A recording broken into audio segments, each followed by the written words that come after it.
Assalamu alaikum class. I hope you are fine. Let's start today's session. And in this session, we are going to discuss the reflection of light, and we will learn about different types of shadows as well as.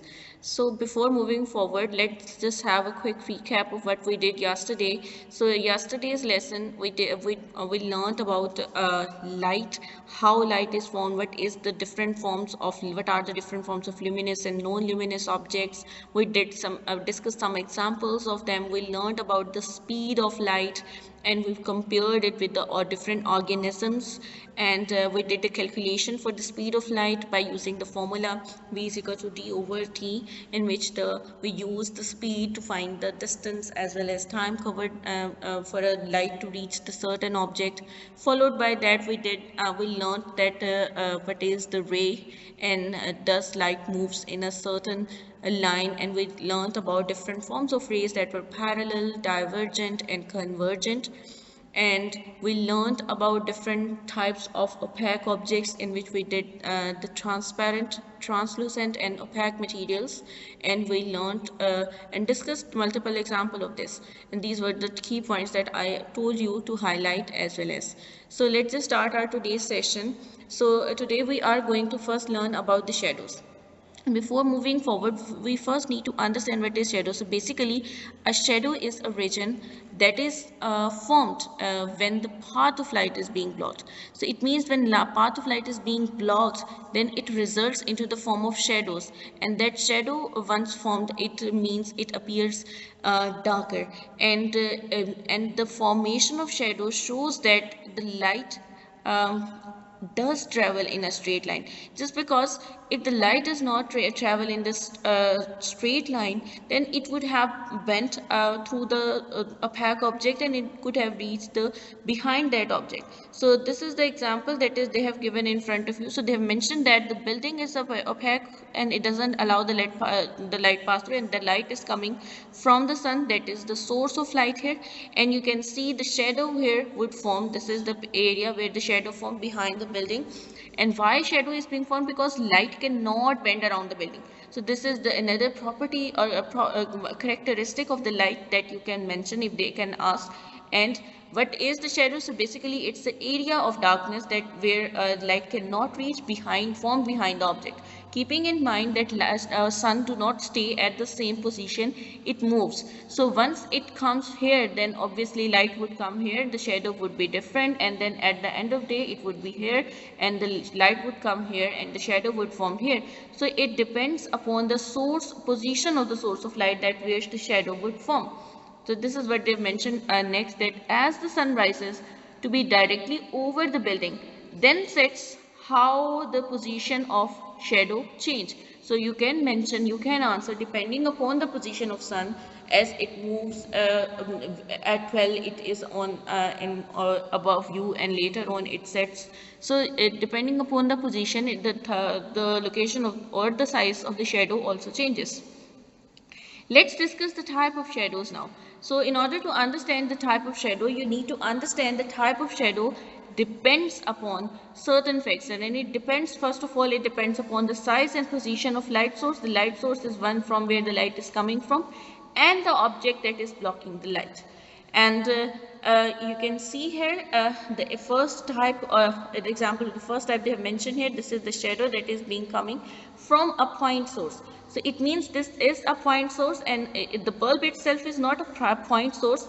Actually, it became a point source when once we insert a cardboard in front of it, and we would punch a hole in it, and then light would pass through this one point, and then as a result it would get blocked by the object. Here this is an opaque object that is present here, and that results into the formation of that is shadow here. And the shadow here has certain characteristics. What are those characteristics? Just because it is being formed once the light source blocked the shadow, blocked the light, and the light, it was coming from a point source, it means now the shadow that is formed, it appears dark and with the sharp outline. So it would not have that you can say continuity in the surrounding, it would be very sharp. So this is what we call the shadow formed from the point source, called umbra. So that's the name given to him, given to it. And Next type of shadow is formed from the extended source of light. So extended source of light is basically, bulb itself is an extended source of light. We, in the previous setup, it became point source just because we inserted a cardboard in front of it. Now we would not put that in front of it, and once it blocks the light, it would pass through it, just because it is extended source of light. Now the shadows that would form by the blocking the behind the object, and it results into the formation of central darker and the surrounding brighter regions, So this is what's called penumbra, and the characteristic they have mentioned here is the penumbra varies in brightness. It is very dark closer to umbra, but get brighter at the outer part. So at center it is just like umbra, but in surrounding it's appear brighter, and it doesn't have any sharp outline just like umbra. So this is what we call penumbra. And let's discuss another example. So they've mentioned another example of the street lamp. So street lamp itself is an extended source of light when you walk through the street lamp. So the shadow we formed are umbra and penumbra behind you, but you need to understand what would be the location. So in behind you would be umbra, just because here the region is appears to be darker, and behind that there would be the penumbra that is not that sharp, and it would be less darker and somewhat more bright. These are the key points that you need to learn, just because they have mentioned all of the points that I have given you previously. So these are how shadows, what is the shadow, what are the characteristics of shadow, two different forms, the umbra and penumbra. So you can do it from these points as well as. Let's talk about the reflection now. So basically the reflection is one of the phenomena that is being observed, and the reflection is very important just because this is a phenomena because of which we can see non-luminous objects. So let's discuss how non-luminous objects. So let's discuss first of all what is reflection. So basically, in order to understand, you should keep in mind that light travels in a straight line, and once it bounces off, or you can say reflect from a certain surface, then it comes back, and that comes the ray coming back is called reflected ray. Both of that phenomena is called reflection, that you can observe here as well as you can see here. This is the surface from where the reflection is being taken place, that is mirror. The outer media is the air. This is the ray that is this is what called incident ray, that is striking the surface, and this is the line that is normal line, that is perpendicular to the surface. So you can see this is perpendicular to the surface, and the incident ray would get reflected, and hence it would emerges out of the surface. So this is what we call the reflected ray. And you need to they can ask you to label as well as, so you should understand which kinds of angles would form. So this is normal line. So the angle formed between normal line or incident ray is called angle of incidence, and the another angle that would form here is the angle between the normal and reflected ray. It is called angle of reflection of a reflected ray. So here comes very important point is that you should keep in mind that all angle of incidence is always equal to angle of reflection. So keeping in mind, if they ask you to draw the angle of reflection by looking at angle of incidence, you should be able to do this as well. And here there is another example. So this is an example.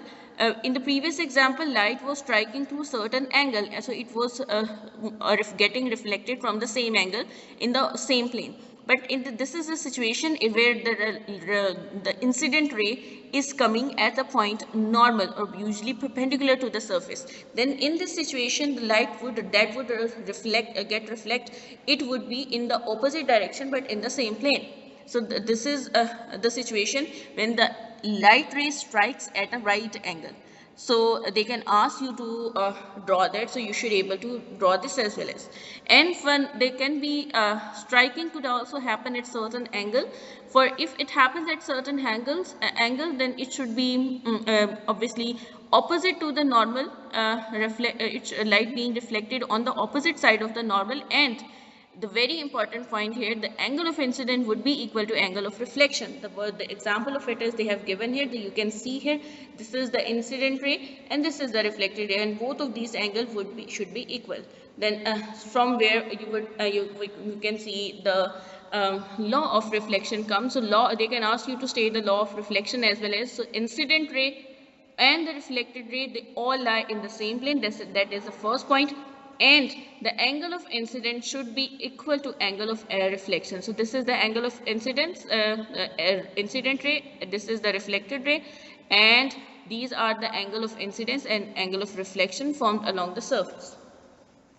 Let's talk about the next point, that how do we see the non-luminous objects.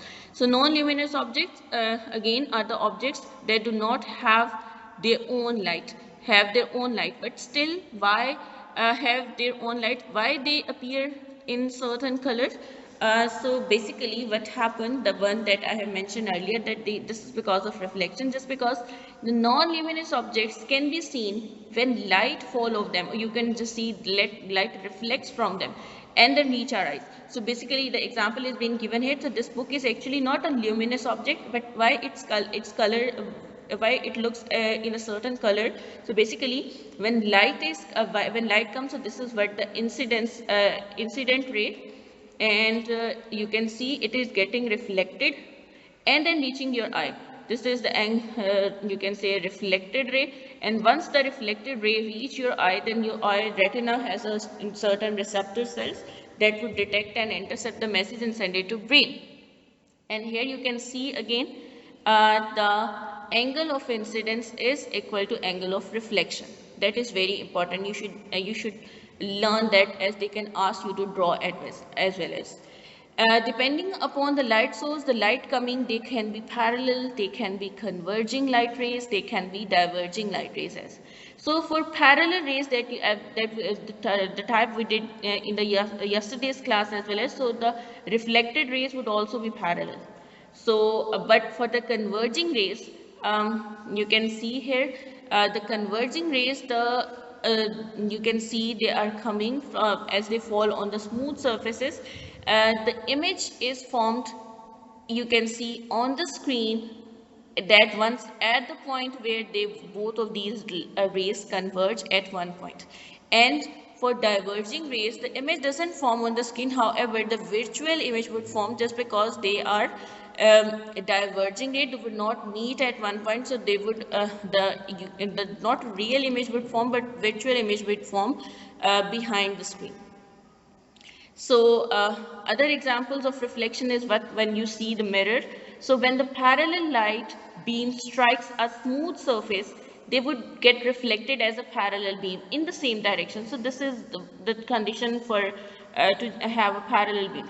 But for the non-parallel rays that strikes a smooth surface would produce they might produce diverging rays or converging rays, and as a result it forms a sharp image. And the reflection done by the smooth surface is called regular reflection, and the example of this is the reflection that is being done by the mirrors and polished metals, as they produce a sharp image, and that we can see when we stand in front of mirror. And this is an example where the surface is not smooth. So what happened in this situation? So as you can see, the light coming is even the smooth rays. The rays are smooth, the parallel rays, but obviously the light that would reflect, it would be scattered, just because it is not here, the angle of incidence is not equal to angle of reflection. And you can see here the reflected rays would be irregular, diffused or scattered, and no image would form in this situation, just because we can't perceive them. In order to understand there is a phenomena, you can see when there is you can say smooth water surface, you can see the reflection of trees and mountains around it. But when you just throw a stone in the water, the surface of water would become wavy, and now it no longer smooth. So the reflection of tree would not, you can't see the clear image here, just because here the water the surface of water is not clear.